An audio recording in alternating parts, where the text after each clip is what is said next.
E para fechar aí as últimas características e as últimas propriedades da argamassa em estado fresco, tá? Na sequência a gente vai falar do estado endurecido. Temos aí a adesão inicial, né? A gente tem aqui nessa parte de baixo do slide o substrato, no caso da parede, revestida de uma argamassa, tá? Se vocês visualizarem, por exemplo, os desenhos mais ao lado direito, as imagens mais ao lado direito, a gente tem a penetração da pasta de água e cimento junto com a areia, tá? Nas reentrâncias do substrato, o que favorece a aderência, tá? Então essa adesão é a capacidade de união inicial da argamassa no estado fresco a uma base ou substrato, tá? Ela está diretamente relacionada com as características reológicas da pasta, especificamente sua tensão superficial, tá?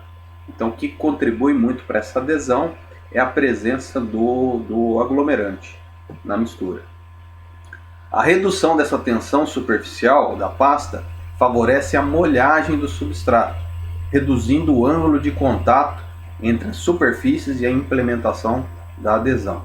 Por exemplo, nessa partícula mais da esquerda, a gente vê um ângulo maior, seria, digamos assim, uma representação de uma pasta com uma consistência, de uma argamassa com uma consistência mais seca, com presença de pouco aglomerante.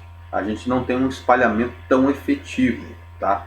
Quando a gente tem essa pasta em sobra, em conjunto com o aglomerante, e o espalhamento maior com base no substrato, ele tem uma adesão mais interessante, tá? Então, esse fenômeno propicia o maior contato físico da pasta com os grãos do agregado e também com a base, melhorando sim a adesão. O ideal, a gente tem aqui na parte de baixo do slide, que ele penetre em cada poro, né?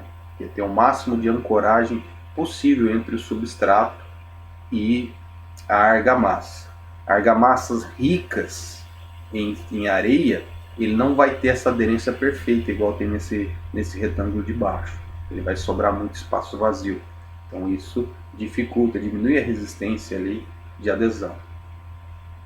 A tensão superficial da pasta ou argamassa pode ser modificada pela alteração da sua composição, sendo ela função inversa do teor de cimento. Então, novamente aquela questão, quantidade de cimento favorece a adesão inicial, quantidade de cal favorece a adesão inicial, tá? Só que eu tenho que cuidar daquela questão, aquelas que sempre falo para vocês, descobrir um santo para cobrir o outro, tá? Muito cimento vai facilitar na adesão, porém eu posso ter problemas de retração, tá? Eu posso ter problemas ali com o calor de hidratação do material que vai gerar retração. Então nós temos que saber o ponto ideal, tá? Que facilite a adesão e que não gere problema de retração.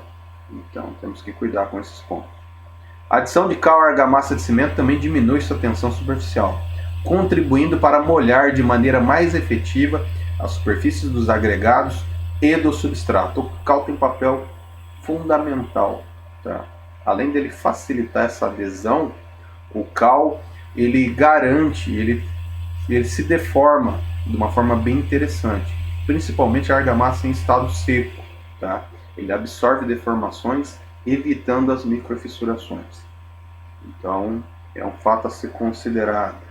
Muita gente emprega hoje, por exemplo, o cal líquido. Nada contra o cal líquido, tá?